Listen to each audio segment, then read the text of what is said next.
Friends, இப்போ இந்த டிபியை கீழே ஒரு டிபி கொடுத்துருக்கேன் பாருங்கள். இந்த டிபி 283 இருக்குது. கீழே உள்ள டிபியை மாற்றணும். சரியா? அப்போ புதுசாக எடுத்துருக்கிற டிபியாக மாற்றணும். ஸோ அந்த டிபி கீழே உள்ள டிபியை டச் பண்ணுங்கள். அதில் ஸ்வாப் இங்கே வாங்க. ஸ்வாப் வந்தீங்க அப்படின்னா புதுசாக அந்த டிபி மேலே இருக்குது இல்லையா? கீழே வந்து பிஎன்பி ஸ்மார்ட் செயின் இருக்குது. அந்த பிஎன்பியை டச் பண்ணி ஆல்ரெடி உள்ள டிபியை எடுங்க. கீழே வந்தீங்க அப்படின்னு சொன்னால் இங்கே டிபி வந்திருக்கும் 283.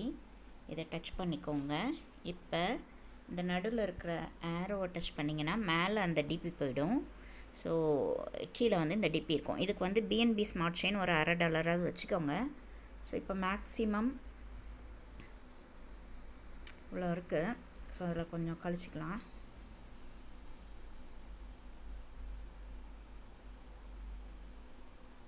பாயிண்டில் உள்ளது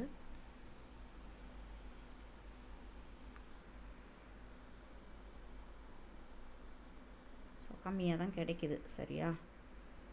ஓகே, எனிவே பரவாயில்ல.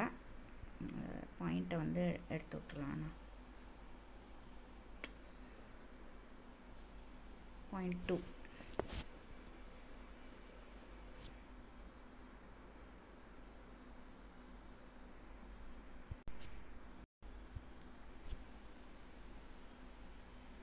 கண்டினியூ கொடுத்துட்டு அப்ரூவ் கொடுங்க.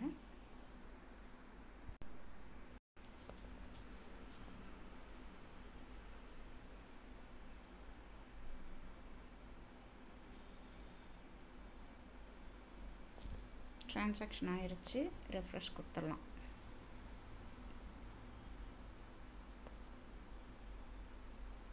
அகெயின் கன்ஃபார்ம் கேட்குது. ஓகே,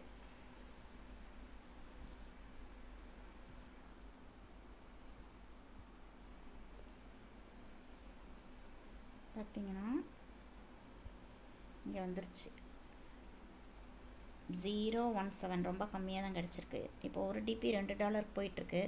ஸோ 283 இந்த டிபியெல்லாம் வேல்யூ இல்லை. இப்போ இது 0 ஆகிடுச்சு. ஓகேவா? ஸோ இதை நம்ம டெலீட்டும் பண்ணிடலாம். இந்த டிபி வேணாம். ஸோ இதை டெலீட் கொடுத்துருங்க. அந்த டிபி உள்ளதை நீங்கள் இங்கே கன்வெர்ட் பண்ணிடுங்க. சில பேர் நிறைய லேக்ஸில் வச்சுருப்பீங்க. ஸோ $10 மேலே வாங்கி வச்சுருப்பீங்க. $10லாம் நீங்கள் இதில் எடுத்துக்கலாம். ரிட்டர்ன் எடுத்துடலாம். ஓகேவா?